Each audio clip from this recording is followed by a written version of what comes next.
This is Optimal Health Daily, episode 1195. 9 Ways to Know You Should Stop Focusing on Fat Loss. Part 1 by Nia Shanks of niashanks.com. And I'm Dr. Neil, your host and narrator. Hey there, happy Wednesday and welcome back to Optimal Health Daily, where I simply read to you from the best health and fitness blogs for free. I cover fitness, nutrition, stress management, weight management, and lots more.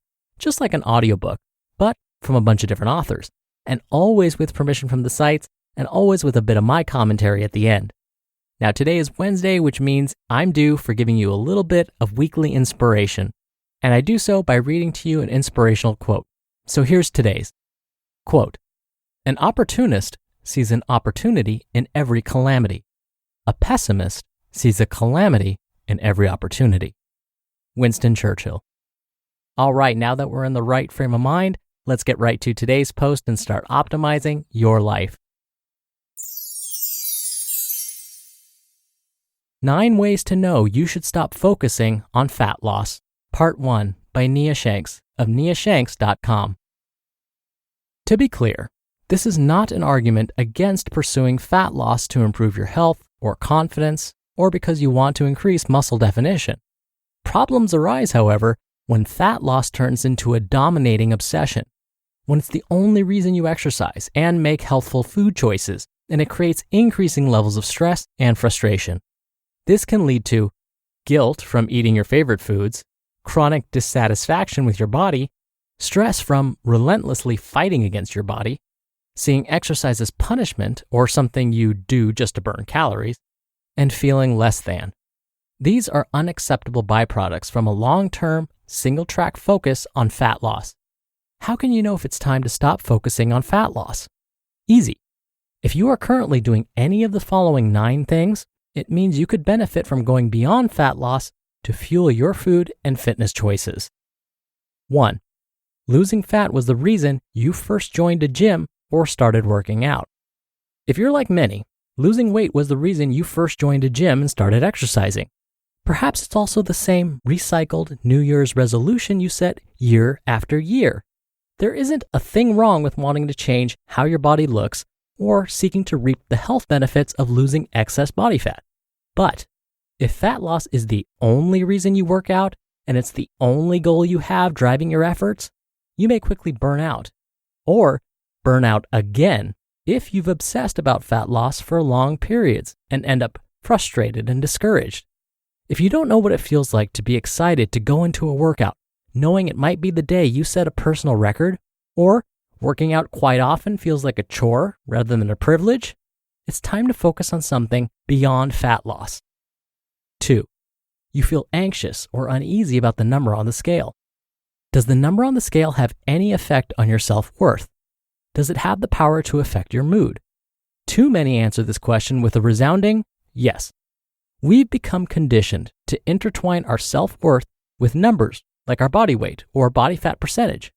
When I was working on my exercise physiology degree, a collegiate swimmer volunteered to be the test subject for the hydrostatic tank during a lab course. The hydrostatic tank is a test for determining body fat percentage.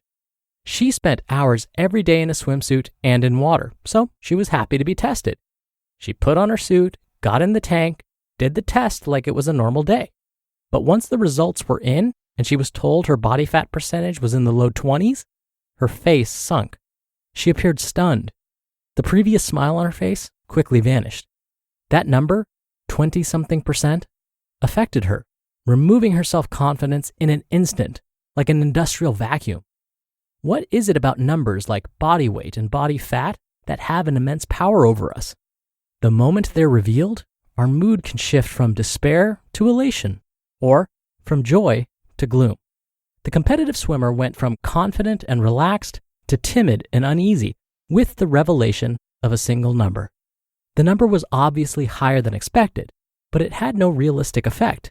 It didn't change the fact that she was strong, healthy, and a high-performing athlete. And yet, knowing that number changed everything. It was like she was a different person after being told her body fat was in the low 20s. It's heartbreaking that a number can paralyze us like a powerful sedative. If the number on the scale or body fat percentage has ever had a similar effect on you, it's time to shift your focus to something other than fat loss. These numbers say nothing about your potential, strength, abilities, or self-worth. 3. You say, I'll be happy when I weigh. Too many people hold their happiness captive, expecting it to be set free once they reach an ideal number on the scale, like their pre-baby weight, or perhaps what they weighed before starting their career, or in my case, years ago, what I weighed before succumbing to disordered and binge eating habits. There's a tremendous difference between losing weight to increase your health, confidence, and quality of life, and hating your way to a number you think will provide happiness and a greater sense of self-worth. If you're expecting the fat loss journey to conclude with you finally loving your body and a welcoming sense of elation, think again. If the fat loss journey is defined by hatred toward your body, you'll likely end up moving the target further once you reach it. A person who does manage to reach their ideal weight, for example, may feel momentary joy, but will quickly find other flaws to fix or improve, or set a lower body weight as the new ideal. It's a treadmill of goals. You move a ton, but never actually go anywhere. If your happiness is dependent on a certain outcome and you're hating your way there, you'll only move the goalpost further out once you reach it. 4. You're constantly fighting your body to fit a preconceived ideal shape or weight. Countless folks will go years, some their entire lives, disliking their bodies. They always find something to criticize or lament.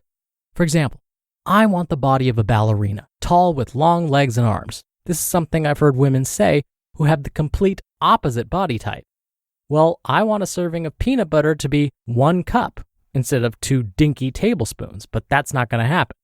Wanting something that's impossible is a waste of time and energy.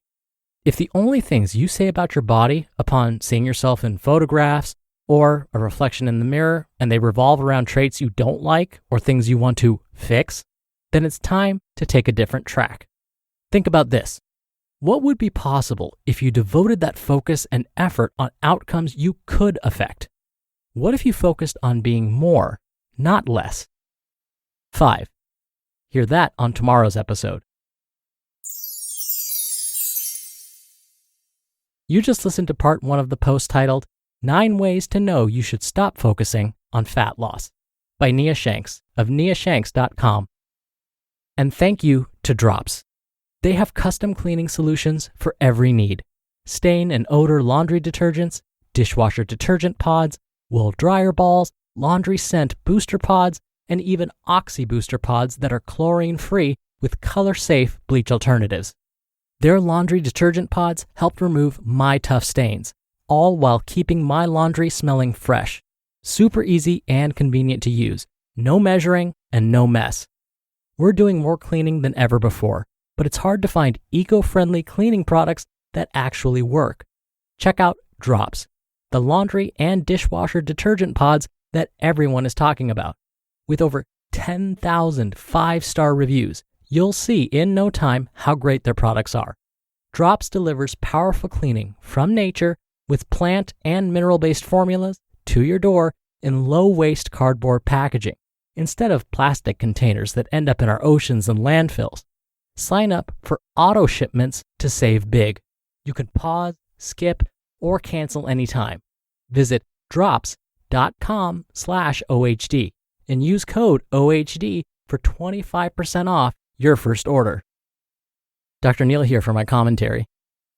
When Nia was discussing the experience of that swimmer that was completely deflated after learning their body fat percentage, it reminded me of experiences I've had.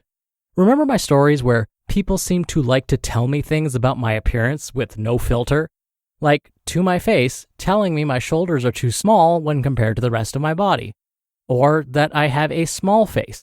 Yep, that actually happened. Or, has anyone ever told you you look just like, and then fill in the blank with someone that's not really all that attractive? I'm not bitter or anything. Anywho, something else I've been told is, wow, you look tired. Are you sick? I hope this hasn't happened to you, because it totally changes your day. I remember days when I'm feeling good and strong, and then someone says something like that, and it's completely deflating. Your whole outlook changes.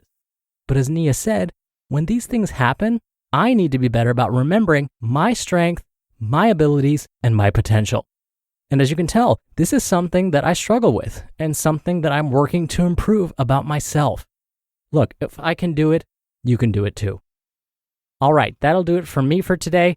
Thank you so much for being here. Thank you for listening every day. I hope you're having a great week so far, and I'll see you back here tomorrow with part 2 of Nia's post and where your optimal life awaits.